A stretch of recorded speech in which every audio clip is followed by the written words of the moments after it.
이것은 에티오피아의 신성한 언어인 루르기어로 손으로 쓴 희귀한 에티오피아 정교회 성경 사본입니다. 부활에 대해 당신이 알고 있다고 생각하는 모든 것에는 빠진 부분이 있습니다. 거의 2000년 동안 세상은 빈 무덤에서 이야기가 끝났다고 들어왔습니다. 돌이 굴러가고 침묵이 흐르고 엔딩 크레딧이 올라가는 것처럼 말이죠. 하지만 그 결말은 결코 보편적인 것이 아니었습니다. 로마에서 수천 마일 떨어진 에티오피아의 깊은 석조 수도원에서 수도사들은 다른 기록을 지키고 있었습니다.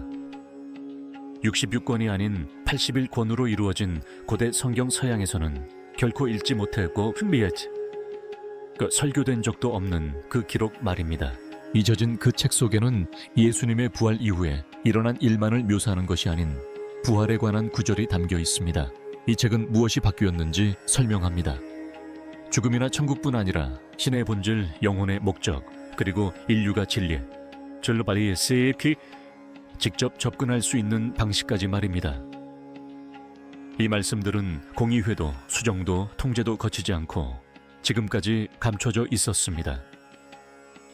이 번역본의 실제 내용을 공개하기 전에 좋아요와 구독을 눌러주세요.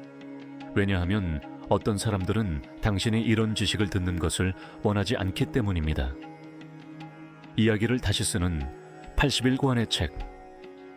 대부분의 사람들은 성경이 고정되어 있고 최종적이며 건드릴 수 없다고 생각합니다. 하지만 에티오피아 정교회는 결코 그렇게 생각하지 않았습니다. 서양 성경은 66권으로 끝났지만 에티오피아는 81권을 보존했습니다. 개신교보다 15권, 가톨릭보다 8권이나 더 많습니다. 그리고 이 책들은 단순히 추가된 것이 아닙니다. 서양에서 조용히 버려지기 훨씬 전부터 초기 신자들이 숭배했던 역사상 가장 오래된 기독교 경전들입니다. 에녹서, 희년서, 맥케이브서 같은 책들이죠. 수세기 동안 서양 학자들은 이 책들을 신화로 치부하며 조롱했습니다. 그러다 과학이 등장했습니다. 에티오피아의 한 수도원에서 발견된 가라 복음서에 대한 방사성 탄소 연대. 측정 결과 이 복음서는 서기 330년에서 650년 사이에 쓰여진 것으로 밝혀졌으며 이는 지구상에서 가장 오래된 삽화가 있는 기독교 사본입니다. 유럽이 혼란에 빠지는 동안 에티오피아의 수도사들은 기독교의 근원적인 코드를 보존하고 있었습니다. 그리고 이 책들에 담긴 내용은 매우 충격적입니다. 제 녹서는 단순히 인류가 홍수 이전에 죄를 지었다고만 말하지 않습니다. 그 이유까지 설명합니다. 우주적인 균열이 발생하여 200명의 감시 천사들이 지구로 내려와 인간을 아내로 맞이하고 네필림이라는 혼혈 존재를 만들었다고 묘사합니다. 세상을 집어삼킨 거인들, 사미아자 아젤, 바라키엘의 이름이 언급된다. 그들은 금지된 지식무기 제작 유혹 점성술을 가르쳤다고 한다. 이것은 불순종이 아니었습니다. 그것은 권위 없는 지식이었습니다. 그래서 로마 교회는 그것을 거부했습니다. 에녹이 묘사한 세상은 혼돈스럽고 위험하며 통제할 수 없는 곳이었기에 그것은 제거되었습니다. 에티오피아는 그것을 간직했습니다. 에녹서는 단지 서막일 뿐입니다. 진정한 충격은 마시아파칸즉 언약서라고 불리는 부활에 관한 문헌입니다. 서양 전통에서 예수는 부활 후 잠시 모습을 드러냅니다. 하지만 에티오피아 전통에서는 40일 동안 머물며 설교나 지시가 아닌 현실에 숨겨진 구조, 종교적 위계를 초월하는 지식을 가르칩니다. 그는 자연 주파수, 영혼, 그리고 군대가 아닌 의식으로 싸우는 종말의 전쟁에 대해 이야기합니다. 신비롭고 절박하며 힘을 주는 책입니다. 에티오피아 승려들은 81권의 책이 좁은 문이고 66권으로 이루어진 성경은 대중을 위해 단순화된 넓은 길이라는 급진적인 믿음을 가지고 있습니다. 만약 그들의 말이 맞다면 전 세계 대부분의 사람들이 읽는 성경은 완전한 것이 아닙니다. 검열된 것이죠. 그리고 이제 이 본문들이 번역되고 공개되면서 봉인이 풀려졌습니다. 더 이상 안전한 이야기가 아닙니다. 날 것 그대로의 파일들입니다. 거인과 타락한 천사들이 믿기지 않는다고 생각하신다면 예수님이 그 40일 동안 숨겨져 있던 동안 실제로 무슨 말씀을 하셨는지 들어보시면 더욱 놀라실 겁니다. 40일간의 비밀 메시지 해독. 누가복음에서는 부활과 승천 사이의 기간이 모호하게 묘사되어 있습니다. 그러나 에티오피아 마샤파칸에서는 이 기간이 핵심 사건으로 기록되어 있습니다. 바로 이 순간 모든 안전장치가 무너집니다. 이 두 복음서에 따르면 부활하신 그리스도는 제자들을 단순히 위로하기 위해서가 아니라 영적 전쟁을 위해 준비시키기 위해 모으셨습니다. 그는 그림자의 창조자에 대해 이야기하는데 이는 당신의 생각을 완전히 뒤바꿀 개념입니다. 그는 물질세계, 즉 돈과 지위, 물질적 제국의 세계가 대부분 기만적인 세력의 놀이터라고 설명합니다. 그리고 그들에게 이렇게 말합니다. 돌로 사원을 짓지 마십시오. 돌은 무너질 것입니다. 마음의 사원을 지으십시오. 그것은 영원할 것입니다. 이것은 멋진 비유처럼 들릴지 모르지만 에티오피아 원문의 맥락에서는 문자 그대로의 명령입니다. 그는 그들에게 조직화된 종교를 경계하라고 경고하고 있는 것입니다. 그는 사람들이 긴 예복을 입고 자신의 이름을 이용하여 금을 축적할 것이라고 예언합니다. 특히 미래의 로마가 자신의 십자가를 칼로 바꿀 것이라고 경고합니다. 학자들을 공포에 떨게 하는 것은 바로 그 구체성입니다. 마치 그가 2000년 후의 미래를 내다보며 십자군 전쟁 종교 재판 그리고 거대 교회들을 예견하는 듯합니다. 그는 제자들에게 진정한 신자는 인간이 만든 체계와는 무관해야 한다고 말합니다. 하지만 여기에 함정이 있습니다. 그는 인간의 영혼에 대해 거의 생물학적인 이원론적 관점을 제시합니다. 그는 이렇게 말합니다. 모든 인간에게는 두 가지 바람이 불어옵니다. 생명의 바람과 오류의 바람입니다. 오류의 바람은 단순히 나쁜 생각만이 아닙니다. 마치 기생충과 같습니다. 탐욕을 통해 보지 말아야 할 것을 볼 때의 눈을 통해 그리고 거짓말을 할 때의 입을 통해 들어옵니다. 일단 이 바람이 들어오면 마음을 굳게 만듭니다. 살아있는 사람을 그가 말하는 걸어다니는 무덤으로 바꿔놓습니다. 잠시 생각해보세요. 걸어다니는 무덤이라니. 숨쉬고 먹고 소셜미디어에 글을 올리는 사람이지만 영적으로는 이미 사라진 존재입니다. 영혼의 좀비 아포칼립스인 셈이죠. 그리고 여기서 충격적인 부분이 나옵니다. 그는 그들에게 해독제를 줍니다. 그것은 11조나 의식이 아닙니다. 그것은 바로 노시스, 즉 지식입니다. 그는 그들에게 마치 경비병이 문을 지키듯 생각을 살피라고 가르칩니다. 그는 천국이 문자 그대로 그들 자신의 몸 안에 생각과 생각 사이의 침묵 속에 숨겨져 있다고 가르칩니다. 이것이 바로 로마 제국이 이 경전을 억압해야 했던 이유입니다. 로마는 황제와 교황을 두려워해야 하는 순종적인 시민들이 필요했습니다. 교회가 불필요하다고 믿는 자기 인식적인 신비주의자들은 필요 없었습니다. 왜냐하면 만약 당신이 하나님이 당신 안에 계신다고 믿는다면 당신은 성전에 세금을 내지 않고 감독에게 절하지 않으며 통제할 수 없는 존재가 되기 때문입니다. 언약서에는 기이한 우주론적 세부 사항들도 담겨 있습니다. 그는 눈의 창고와 바람의 문에 대해 이야기합니다. 오랫동안 사람들은 이것이 시적인 허튼 소리라고 생각했습니다. 그러나 현대 기상학은 날씨 패턴이 전 지구적인 흐름, 즉 문자 그대로 바람의 강을 따라 이동한다는 것을 확인시켜 줍니다. 둘 영년 전의 문헌이 어떻게 지구 대기의 역학을 알았을까요? 그는 또한 지구 아래에 심연과 같은 물이 있다고 말합니다. 최근 현대 과학은 지구 맨틀 깊숙한 곳에 린구드라이트 암석에 갇혀 있는 여튼지는 거대한 바다를 발견했습니다. 그 양은 지표면의 모든 바다를 합친 것보다 더 많습니다. 에티오피아 성경은 옳았습니다. 우리 발밑에는 심연과 같은 물이 있습니다. 이러한 놀라운 요소들은 무시하기 어려운 신빙성을 더해줍니다. 만약 본문이 물과 바람에 대해 옳았다면 영적 기생충에 대해서도 오를 수 있지 않을까요? 이 40일 동안의 분위기는 매우 긴박합니다. 이것은 산상수훈에서처럼 오른뺨을 맞으면 왼뺨을 내밀라는 분위기가 아닙니다. 마치 전장을 떠나기 전 마지막 브리핑을 하는 장군의 어조와 같습니다. 그는 그들에게 어둠이 몰려와 내 얼굴을 가릴 것이다 라고 말합니다. 책에서 가장 무서운 구절입니다. 어둠이 내 얼굴을 가릴 것이다. 그는 궁극적인 아기 괴물의 모습이 아닐 것이라고 예언하고 있습니다. 그것은 기독교의 모습일 것입니다. 구세주의 모습일 것입니다. 그것은 본 모습 그대로 세상 사람들을 속일 것입니다. 파괴하려 한다는 것입니다. 이는 적그리스도 이론과 완벽하게 일치하지만 훨씬 더 교묘하고 위험한 면모를 보여줍니다. 이미 우리가 신뢰하는 제도 속에 깊숙이 자리 잡은 기만이라는 것을 암시합니다. 하지만 그는 단순히 경고만 남긴 것이 아닙니다. 그는 그들에게 무기를 건네주었습니다. 극소수의 사람들만이 아는 비밀스러운 수행법으로 호흡 조절과 정신 집중을 수련하는 것입니다.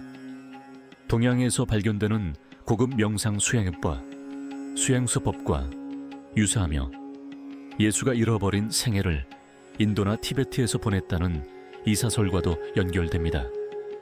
에티오피아 성경의 가르침은 놀랍도록 동양적입니다. 업, 윤회 내면의 에너지 중심 등 모든 것이 고대 용어로 위장되어 있습니다. 그러니까 우리에게는 비밀 서적이 있는데 그 안에는 거짓 교회에 대한 경고와 내면의 힘을 여는 방법에 대한 지침이 담겨 있습니다. 하지만 예수님이 떠나셨다면 그분의 능력을 전면밀려 원수하는 준증하는 물리적인 증거는 어디로 갔을까요? 그 답은 아무도 들어갈 수 없는 그 섭신헛은 작은 돌로 된 예배당에 있습니다. 히틀러와 제국 그리고 비밀 결사단이 왜 이 사실을 이해하지 못했을까요? 에티오피아를 이야기할 때 언약궤를 빼놓을 수 없습니다. 영화에서는 언약궤가 이집트에서 사라졌다고 하지만 에티오피아 사람들은 말도 안 되는 소리라고 합니다. 거의 모든 에티오피아인은 언약궤가 고대 도시 악숨에 있는 시온의 성모 마리아 성당 안에 보관되어 있다고 믿습니다. 이것은 단순한 전설이 아닙니다. 그들의 문명 전체를 지탱하는 근간입니다. 이야기는 시바 여왕으로부터 시작됩니다. 그녀는 예루살렘으로 여행을 떠나 솔로몬 왕을 만나고 그의 아들 메넬리크 1세를 임신하여 고향으로 돌아갑니다. 몇 년 후 메넬리크는 아버지를 찾아갑니다. 솔로몬은 그에게 왕위를 제안합니다. 메넬리크는 거절하지만 빈손으로 돌아가지는 않습니다. 에티오피아 왕실 연대기인 키브라 나가스트에 따르면 메넬리크와 그의 동료들은 역사상 가장 대담한 속임수를 써서 언약궤를 복제품으로 바꿔치기 하고 진짜 언약궤는 비밀리에 에티오피아로 옮겼습니다. 그리고 그 언약궤는 단순한 금상자가 아니었습니다. 성경에서는 방주를 군대를 불태우고 불길을 일으키고 너무 가까이 다가온 자는 누구든 죽이는 무기로 묘사합니다. 그 영향은 마치 방사능처럼 섬뜩할 정도로 현대적입니다. 여기서부터 섬뜩한 이야기가 시작됩니다. 오늘날 방주를 지키는 사람은 한 번에 한 명씩만 출입이 허용되며 평생 예배당을 떠나는 것이 금지되어 있습니다. 방문객들은 이 수호자들이 백내장에 걸려 시력을 잃고 피부가 창백해지며 종종 일찍 세상을 떠난다고 말합니다. 나무로 만든 상자가 왜 그런 병에 걸릴까요? 혹시 단순한 나무 상자가 아닐까요? 어떤 이들은 방주가 고대 괴너지 기술의 산물이라고 믿고 또 어떤 이들은 종교보다 훨씬 오래된 통신장치라고 주장합니다. 방주의 정체가 무엇이든 에티오피아는 3000년 동안 방주를 지키고 보호해 왔습니다. 에티오피아는 아프리카에서 유일하게 식민 지배를 받지 않은 나라입니다. 1896년 이탈리아가 현대식 무기로 침략했을 때 에티오피아군은 아드와 전투에서 어떻게든 이탈리아군을 격파했습니다. 현지인들은 성조지가 그들과 함께 싸웠다고 전합니다. 일각에서는 더욱 어두운 이야기를 속삭입니다. 언약궤가 전장 근처로 옮겨져 눈부신 빛을 발산했고 이로 인해 전세가 역전되었다는 것입니다. 심지어 비밀 결사단조차 이 사실을 알고 있었습니다. 템플 기사단은 12세기의 언약궤를 찾아 에티오피아로 향했고 그들의 상징은 라벨라의 석조교회에 여전히 새겨져 있습니다. 그들은 성배가 단순한 잔이 아니라 혈통이라는 것을 알고 있었습니다. 그리고 언약궤가 그 증거였습니다.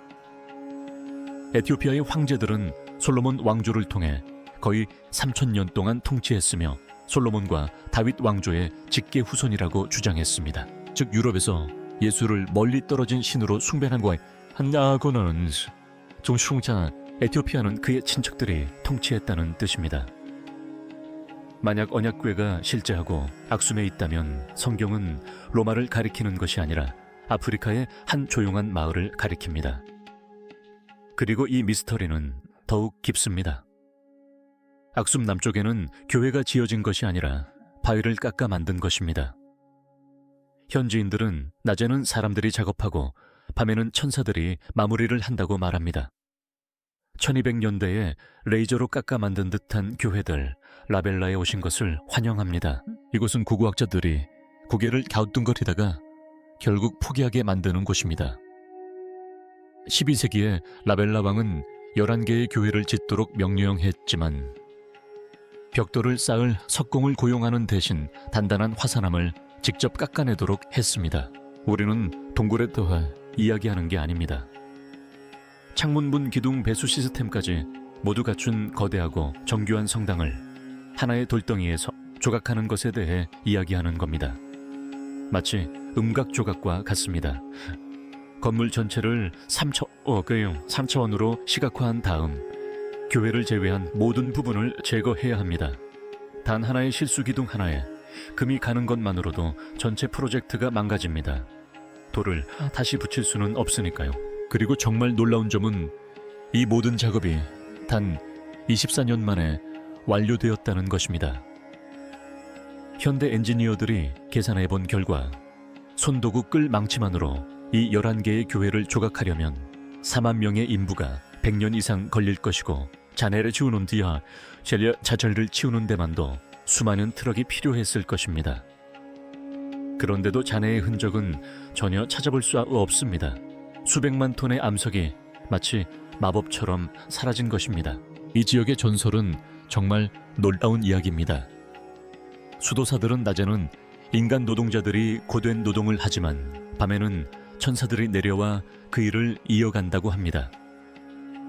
천사들은 인간보다 2배나 빠르게 일했고 빛의 도구를 사용하여 화산암을 마치 버터처럼 쉽게 잘라냈다고 전해집니다. 빛의 도구라니 끌처럼 들리지 않나요? 아니면 지향성 에너지 기술처럼 들리지 않나요? 일부 이론가들은 언약궤가 이 시기에 렐라로 옮겨져 에너지원으로 사용되었거나 심지어 돌을 부드럽게 하는 도구로 사용되었다고 주장합니다. 다른 문화권에서도 음파 주파수나 화학물질을 이용하여 돌을 부드럽게 했다는 고대 기록이 있습니다. 에티오피아인들이 잃어버린 기술을 보유하고 있었을 가능성이 있을까요? 그중 가장 유명한 것은 성 조지 교회입니다. 완벽한 십자 모양으로 땅속 깊이 파묻혀 있으며 지붕은 지면과 같은 높이에 있습니다. 내부를 내려다볼 수 있습니다. 정밀도는 레이저에 가까울 정도로 완벽합니다. 배수 시스템이 너무나 발달해서 800년 동안 폭우가 쏟아졌음에도 교회는 한 번도 침수된 적이 없습니다. 그리고 또 다른 놀라운 사실은 터널입니다. 복합 건물 아래에는 지옥으로의 하강을 상징하는 칠흑 같은 어둠의 터널 미로가 있습니다. 신권 후보자들은 이 터널을 완전한 어둠 속에서 몇 시간 동안 벽을 더듬으며 탐색하고 찬송을 외워야 합니다. 이곳은 전체가 돌로 지어진 감각 차단실입니다. 이는 언약서와 무덤의 어둠에 대한 가르침과 직접적으로 연결됩니다. 건축 양식은 신학을 강화합니다. 빛을 찾으려면 어둠 속을 걸어가야 합니다. 하지만 최근 3D 레이저 스캔을 통해 예상치 못한 사실이 드러났습니다. 바닥 아래에서 이상한 현상이 발견된 것입니다. 800년 동안 아무도 열어보지 않은 빈 공간들이었습니다. 그 안에는 무엇이 있을까요? 사제들은 성인들의 보물창고 금으로 된 필사본 혹은 이곳을 건설하는 데 사용된 도구들이 있을지도 모른다고 말합니다. 세상은 이집트 피라미드에 매료되어 있지만 라벨라는 어쩌면 그보다 더 복잡한 구조를 지니고 있을지도 모릅니다. 피라미드는 블록을 쌓아 올린 것이지만 라벨라는 뺄셈의 미학을 보여줍니다. 이는 마치 컴퓨터와 같은 사고방식을 요구할 정도로 정밀한 계획을 필요로 합니다. 대부분의 사람들이 모르는 사실은 라벨라 왕이 예루살렘이 이슬람 지배에 들어가기 전에 그곳에 머물렀다는 것입니다. 그는 중동의 끝없는 전쟁으로부터 안전한 아프리카에 새로운 예루살렘을 건설하고 싶어 했습니다. 그는 심지어 마을을 흐르는 강에 요르단 강이라는 이름까지 붙였습니다. 그는 단순히 교회를 짓는 것이 아니었습니다. 세상이 불타오를 때에도 신앙을 지켜낼 수 있는 영적인 요새, 일종의 벙커를 건설하고 있었던 것입니다. 그리고 그것은 성공했습니다. 세계대전 중 유럽의 대성당들이 폭격을 받았지만 라벨라 성당은 피해를 입지 않았습니다. 하지만 이 돌에는 또 다른 비밀이 숨겨져 있습니다.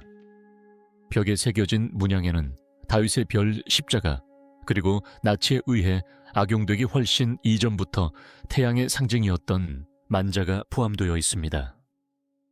이는 다양한 신앙의 융합 동향과의 연결, 그리고 별자리와 조화를 이루는 신성한 기하학을 보여줍니다. 에티오피아인들은 단순히 책만 보존한 것이 아니었습니다. 그들은 지식을 보존해 왔습니다. 물질 자체를 조작하는 방법에 대한 지식을 말입니다. 하지만 궁극적인 비밀은 돌이나 상자에 관한 것이 아닙니다. 바로 피에 관한 것입니다. 아무도 이야기하지 않는 숨겨진 혈통에 관한 것입니다. 서양에서는 예수가 홀로 서 있습니다. 아내도 자식도 가문도 없습니다. 이야기는 십자가에서 끝납니다. 하지만 동양, 특히 에티오피아에서는 그런 생각이 전혀 통하지 않습니다. 가족이 전부입니다. 에티오피아의 솔로몬 왕조는 한두 세기 동안 통치한 것이 아닙니다. 거의 3,000년 동안 통치했습니다. 기원전 900년경부터 1974년까지 하나의 왕조가 왕위를 계승했습니다. 마지막 황제인 할레이 살라시에는 유다 지파에 정복하는 사자로 알려진 그 왕조의 225번째 통치자였습니다. 그 칭호는 상징적인 것이 아닙니다. 그것은 다윗 왕의 혈통에 대한 법적 주장입니다. 그 계보를 따라가다 보면 에티오피아가 구약 성경과만 연결되는 것이 아니라 신약 성경과도 불편한 연관성을 갖게 됩니다. 만약 마리아가 다윗 왕가 출신이고 에티오피아의 왕들이 같은 왕가를 주장했다면 그들은 낯선 사람들이 아니었습니다. 그들은 한 가족이었던 것입니다. 이것이 바로 라스타파리안들이 살라시에를 재림 메시아로 여긴 이유입니다.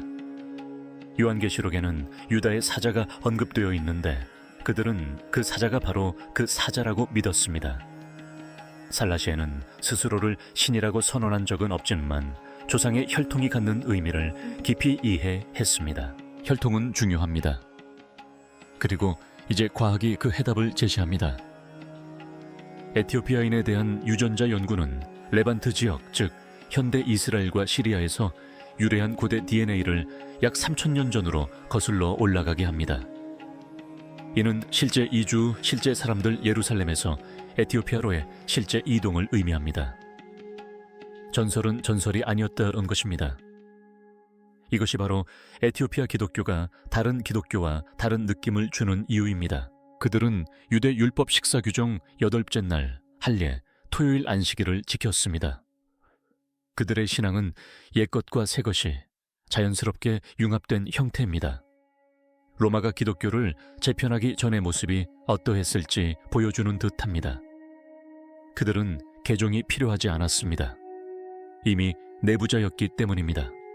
이제 가장 논란이 되는 주장으로 넘어가 보겠습니다. 일부 고대 문헌에서는 예수가 십자가에서 죽지 않았다고 주장합니다. 만약 그가 살아남았다면 에티오피아는 세상에서 가장 안전한 곳이 되었을 것이며 그의 친척들이 다스리는 왕국이 되었을 것이라는 것입니다. 그리고 외딴 고원지대에서는 여전히 북쪽에서 온 신비로운 스승 치유자이자 평화의 사람에 대한 구전 전통이 전해지고 있습니다. 그들은 그를 예수라고 부르지 않고 의로운 선생이라고 부릅니다. 서구 사회가 줄곧 잘못된 땅을 파헤쳐온 것은 아닐까요? 어쩌면 예수의 진정한 유산은 갈릴리에 묻힌 것이 아니라 아프리카의 교워싸울 소디카이 아카에 살아 숨쉬고 있을지도 모릅니다. 에티오피아 수도사들의 말처럼 서구에는 물이 있습니다. 우리에게는 우물이 있습니다. 지켜보던 이들이 돌아오고 있습니다. 그리고 이 시기는 결코 우연이 아닙니다. 그러니 스스로에게 물어보십시오. 왜 지금일까요? 2000년의 침묵 끝에 왜 이 기록들이 다시 나타나는 것일까요? 수세기 동안 그 책들은 염소 가죽에 쌓여 산속 수도원에 숨겨져 있어 하우스 즙히고 외부인이 손대는 것을 절대 용납하지 않을 사람들에 의해 지켜졌습니다.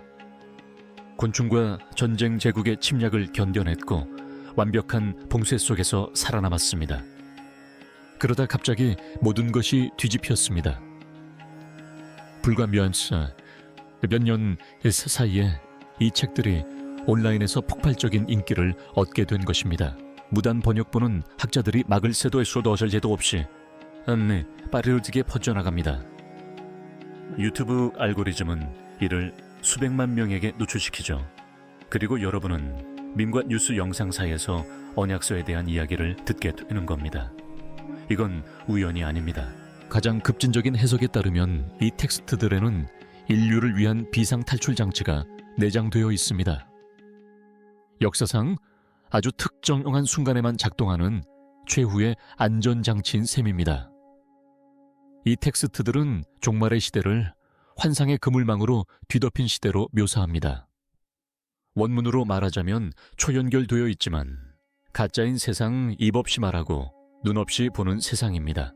이게 인터넷이나 인공지능처럼 들리지 않는다고 말해보세요.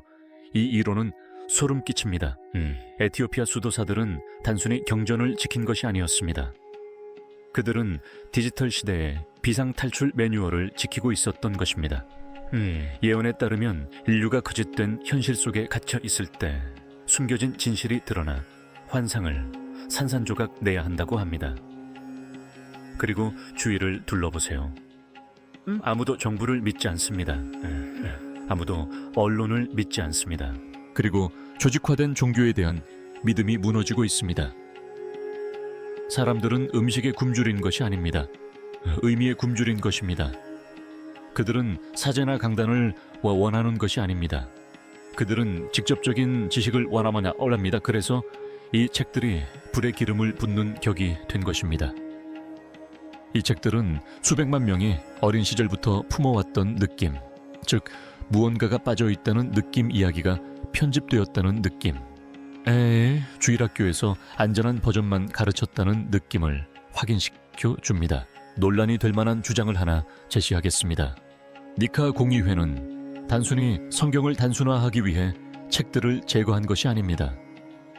우리를 무장 해제시키기 위해 제거한 것입니다. 에티오피아 문화표는 인간을 나약한 추종자가 아니라 우주적 전쟁에 갇힌 강력한 존재로 묘사합니다. 또한 감시자들 인류를 변형시킨 타락한 존재들, 그리고 우리가 이제야 재발견하고 있는 고대 기술에 대해 공개적으로 이야기합니다. 서방은 그 책들을 삭제함으로써 우리의 방어막을 없앴습니다. 하지만 에티오피아는 결코 굴복하지 않았습니다. 그들은 나머지 세상 사람들이 다운그레이드 버전을 사용하는 동안 완전한 버전을 유지했습니다. 그리고 여기서부터 상황이 불안해집니다. 이 원고들은 단순히 시로만 읽히지 않습니다. 어떤 부분은 잃어버린 물리학처럼 보입니다. 연구자들은 소리를 이용해 물질을 조작하는 음향 부양과 유사한 언급들을 지적합니다. 리벨라를 보세요. 저 교회들은 지어진 게 아닙니다. 단단한 바위를 깎아 만든 것입니다. 전설에 따르면 천사들이 밤에 도움을 주었다고 합니다.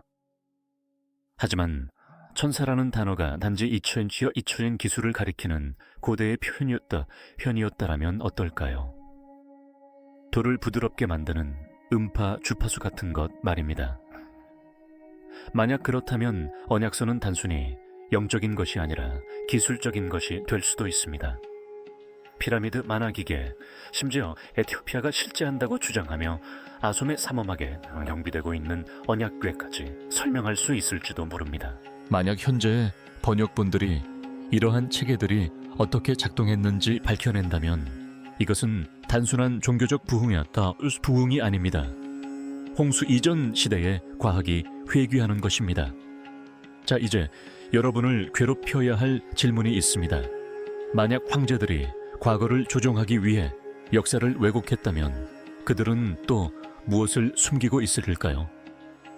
금단의 장을 읽을 준비가 되셨습니까? 아니면 진실이 너무 위험하기만 합니까? 더 많은 숨겨진 역사를 알고 싶다면 좋아요를 누르고 존재해서는 안 될 진실을 찾아가는 여정에 함께하려면 구독해주세요.